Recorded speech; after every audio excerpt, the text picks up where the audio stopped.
नाशिकच्या या आक्रोश मोर्चामध्ये हर्षवर्धन सपकाळ काँग्रेसचे प्रदेशाध्यक्ष सहभागी झालेले आहेत. सर, तुम्ही सुद्धा सहभागी झाला. काय नेमकी भूमिका आहे या सगळ्याच्या संदर्भात? देशभरातील वातावरण, महाराष्ट्रातील वातावरण आणि विशेष करून कांदा उत्पादक शेतकऱ्याची असणारी परिस्थिती अत्यंत विदारक आहे आणि या एकंदरीत अडचणीला केवळ आणि केवळ भारताचं सरकार, केंद्रातलं आणि राज्यातलं सरकार जबाबदार आहे आणि त्यांना जाब विचारणा करता आलेलो आहे.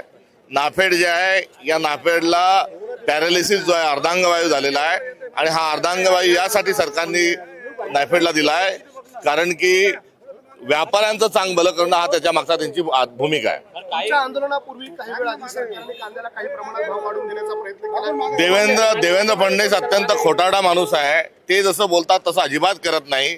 त्यांची आणि केंद्रीय कृषी मंत्र्यांची घोषणा होऊन इतके दिवस झाले, मात्र अद्यापर्यंत कांदा खरेदी नाही. त्यांना कांदा शासकीयची खरेदी करायची आहे, ती शेतकऱ्यांसाठी नाही, व्यापाऱ्यांसाठी करिताचा हा विलंब आहे.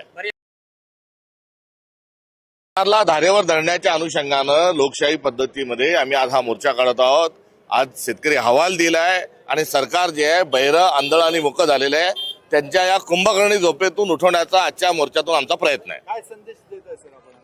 तर आपण पाहतो की हर्षवर्धन सपकाळ काँग्रेसचे प्रदेशाध्यक्ष आहेत, ते सुद्धा सहभागी झालेले आहेत. सरकार झोपलेलं आहे अशी टीका आहे ती अंबादास दानवे, त्याचबरोबर रोहित पवार आणि आता हर्षवर्धन सपकाळ यांच्याकडून सुद्धा करण्यात आलेली आहे. त्यामुळे आता कुठेतरी कांद्याच्या प्रश्नावरून महाविकास आघाडी ही आता आक्रमक झालेली पाहायला मिळते आणि चांदवडमध्ये हजारो शेतकऱ्यांना, कांदा उत्पादक शेतकऱ्यांना घेऊन महाविकास आघाडीचे हे सगळे प्रमुख नेते आहेत ते आता रस्त्यावर उतरणार आहेत आणि सरकारला जागा करण्याचं काम करणार आहेत.